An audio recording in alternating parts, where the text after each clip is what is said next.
We're here with a protest in front of Johanna Hayes' office, the Congresswoman in this district.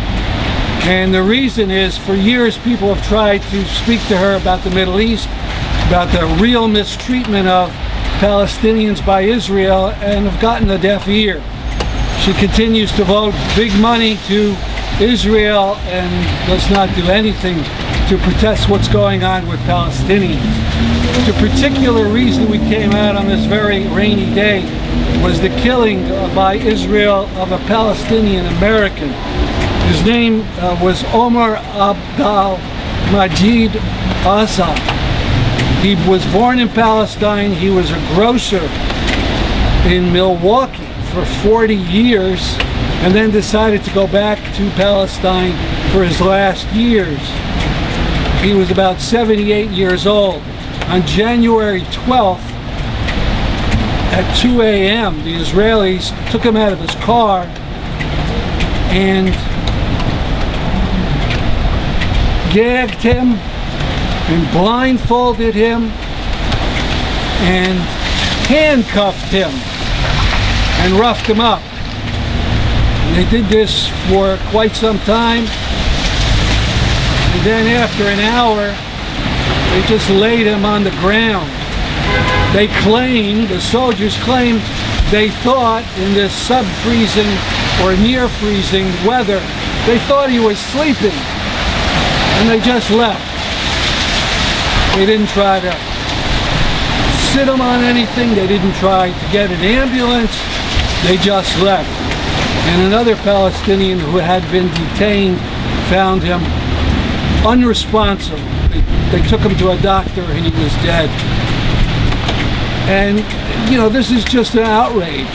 It's gotten some publicity because he's an American citizen. And 5 or so, maybe 8 members of Congress have expressed their sentiments and unhappiness and wanting an investigation. We almost immediately told Johanna Hayes, communicated with her staff about this, but there's been no reaction on the part of the Congresswoman. She said nothing, and now weeks have gone by, and there's been no justice for Omar Assad. And so that's the particular reason why we came out today. There are other reasons. This is the picture of our Congresswoman. But here's one.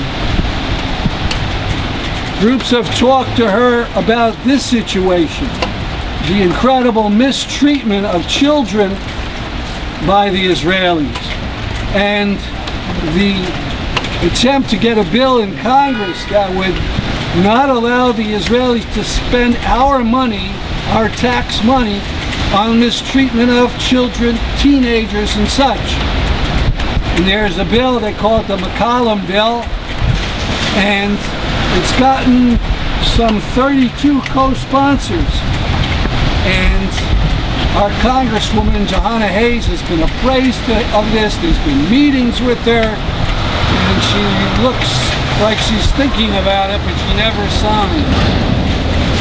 So this youth here is going to read something that was written by a leader of an Israeli human rights group. And his name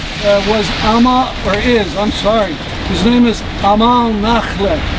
He was born prematurely. They named him Amal, Hope, in hope that he would survive infancy, and he did, but he does have some severe medical problems.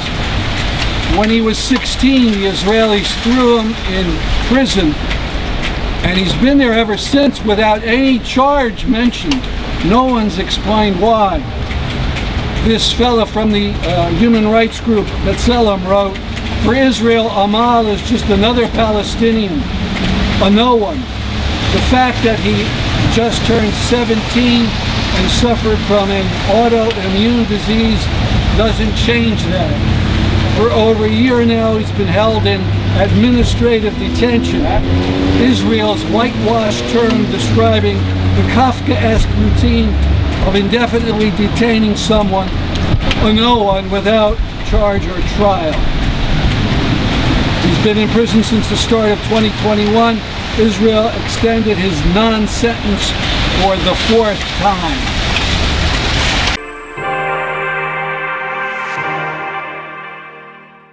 So we are here to ask Johanna Hayes, who is an African American, to see the similarities between the racism, structural racism in the United States and in Israel, where now 3 major human rights organizations have called the Israeli state an apartheid state.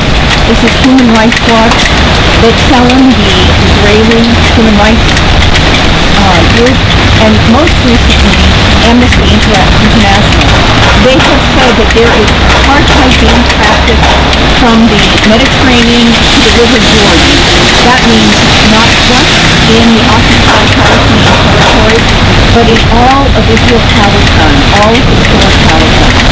And so, just as we're fighting structural racism here, we want our representative, Johanna Hayes, to support fighting apartheid in Israel and to no longer give money to Israel until it stops these abuses.